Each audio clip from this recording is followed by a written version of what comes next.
Capítulo 9. O prazer de testemunhar. Deus é a fonte de vida, luz e alegria do universo. Como raios de luz solar, como correntes de água jorrando de uma fonte viva, assim as bênçãos que procedem de Deus alcançam a todas as criaturas.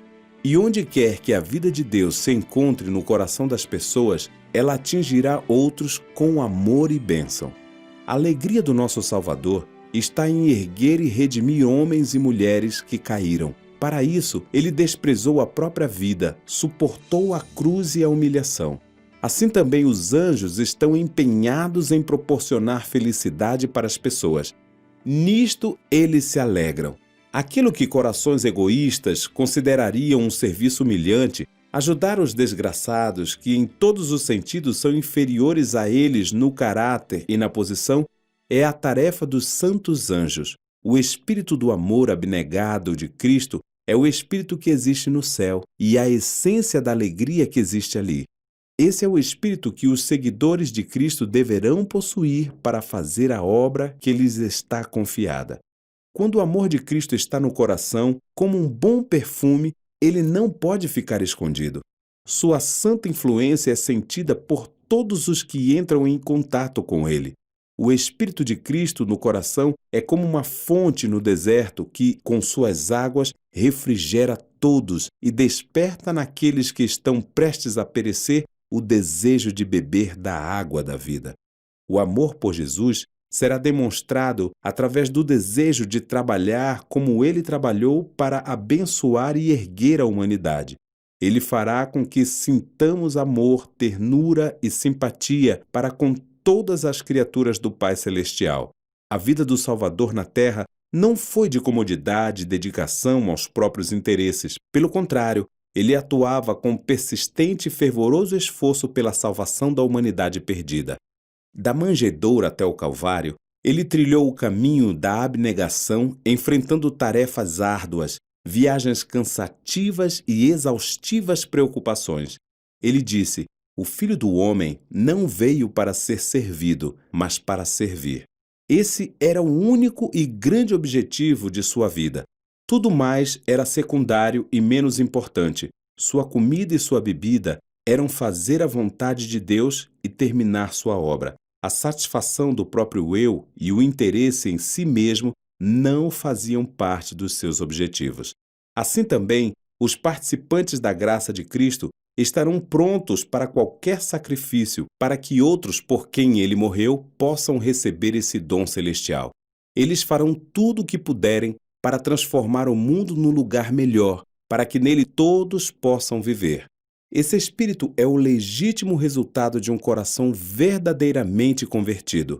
Tão logo uma pessoa aceita a Cristo, em seu coração nasce um desejo de apresentar aos outros o precioso amigo que encontrou em Jesus Cristo. A verdade salvadora e santificadora não pode ficar escondida em seu coração. Se estivermos revestidos da justiça de Cristo e cheios da alegria que o seu Espírito produz, será impossível nos contermos. Se já provamos e vimos que o Senhor é bom, teremos alguma coisa a dizer. Como Filipe, ao encontrarmos o Salvador, convidaremos outros para a sua presença. Procuraremos apresentar-lhes os atrativos de Cristo e as realidades do mundo por vir, as quais ninguém ainda viu. Haverá um intenso desejo de seguir pelo caminho que Jesus andou. Haverá um fervoroso anseio de que aqueles ao nosso redor possam contemplar o Cordeiro de Deus que tira o pecado do mundo. O esforço para levar bênçãos aos outros redundará em bênçãos sobre nós mesmos. Esse foi o propósito de Deus ao dar-nos uma parte para ser desempenhada no plano da redenção. Ele concedeu ao ser humano o privilégio de tornar-se participante da natureza divina e de compartilhar as bênçãos com seus semelhantes. Essa é a honra mais elevada e a maior das alegrias que Deus pode conceder ao ser humano. Os que se tornam desse modo participantes de manifestações de amor são levados para mais perto de seu Criador.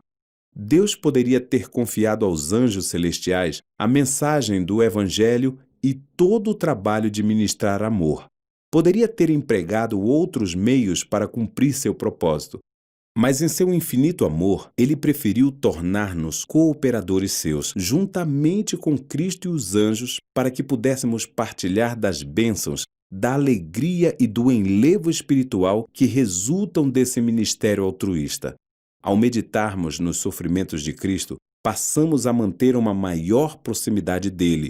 Cada ato de renúncia própria pelo bem dos outros fortalece o espírito de beneficência no coração do doador, ligando-o mais estreitamente ao Redentor do mundo, o qual, sendo rico, se fez pobre por amor de vós, para que pela sua pobreza vos tornasseis ricos.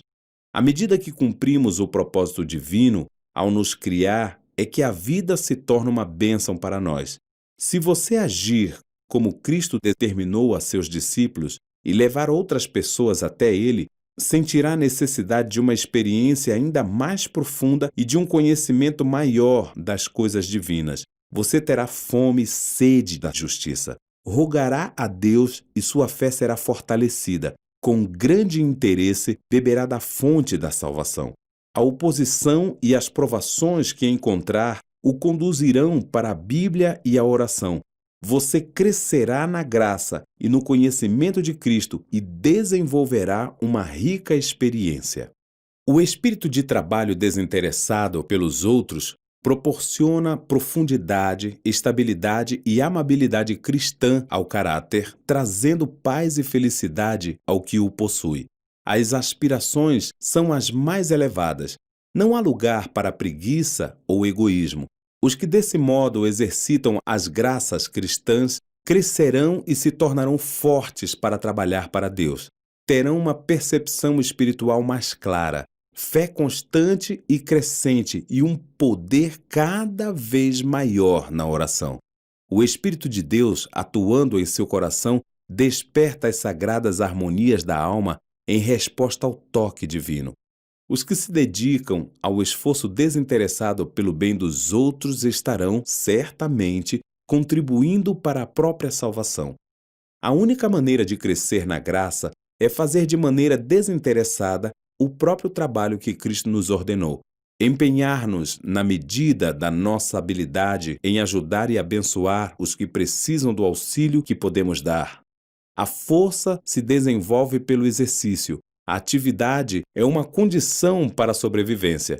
Os que procuram manter a vida cristã aceitando passivamente as bênçãos concedidas por meio da graça e nada fazem por Cristo, estão simplesmente tentando viver apenas do alimento, sem exercitar-se. E no mundo espiritual, como também no material, isso sempre resulta em degeneração e ruína. Uma pessoa que se recusa a exercitar seus membros em breve perderá a capacidade de usá-los.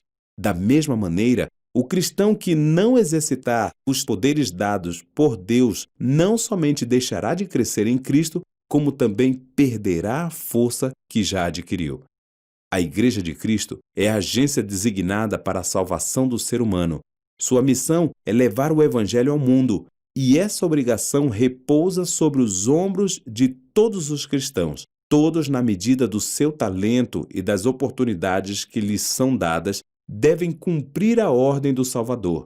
O amor de Cristo a nós revelado nos torna devedores a todos que não o conhecem. Deus nos deu luz não apenas para que a retivéssemos conosco, mas para que a espalhássemos sobre eles. Se os seguidores de Cristo estivessem atentos para os seus deveres, onde hoje é apenas um, haveria milhares proclamando o Evangelho nos países não cristãos. Todos os que não estivessem envolvidos pessoalmente com o trabalho iriam sustentá-lo com seus meios, sua simpatia e suas orações. E nos países cristãos haveria muito mais trabalho dedicado em favor das pessoas. Não precisamos ir aos países mais distantes, nem mesmo deixar o estreito círculo familiar, se ali for o lugar em que devemos cumprir nosso dever a fim de testemunhar de Cristo. Podemos fazer isso dentro do círculo familiar, na igreja, entre aqueles com quem nos relacionamos e com quem temos relações comerciais. Nosso Salvador passou a maior parte de sua vida na terra trabalhando pacientemente na carpintaria em Nazaré. Anjos ministradores assistiam o Senhor da vida enquanto ele andava lado a lado com camponeses e trabalhadores, sem que ninguém o reconhecesse ou honrasse. Ele cumpria tão fielmente sua missão tanto ao trabalhar em seu humilde ofício, quanto ao curar os enfermos ou andar sobre as ondas do tempestuoso mar da Galileia. Assim, nas posições mais simples e humildes da vida, também devemos andar e trabalhar como Jesus. Diz o apóstolo: cada um permaneça diante de Deus naquilo em que foi chamado. O homem de negócios pode conduzir suas transações comerciais de maneira a glorificar o seu mestre por causa da sua fidelidade. Se for um verdadeiro seguidor de Cristo, mostrará sua religião em tudo o que fizer e revelará para as pessoas o Espírito de Cristo. O operário pode ser um representante diligente e fiel daquele que fazia trabalhos humildes entre as colinas da Galileia. Todo aquele que leva o nome de Cristo deve trabalhar de tal modo que os outros, ao verem suas boas obras, possam ser levados a glorificar o Criador e Redentor. Muitos têm se recusado a dedicar seus dons ao serviço de Cristo, porque outros possuem dons e vantagens superiores. Tem prevalecido a opinião de que apenas aos que têm talentos especiais se requer que consagrem suas habilidades para o serviço de Deus. Muitos até acham que os talentos são dados apenas a certas classes favorecidas, em detrimento de outros que, naturalmente, não são chamados para participar nem dos trabalhos nem das recompensas. Mas não é isso que está representado na parábola. Quando o senhor da casa chamou seus servos, ele deu a cada um o seu trabalho.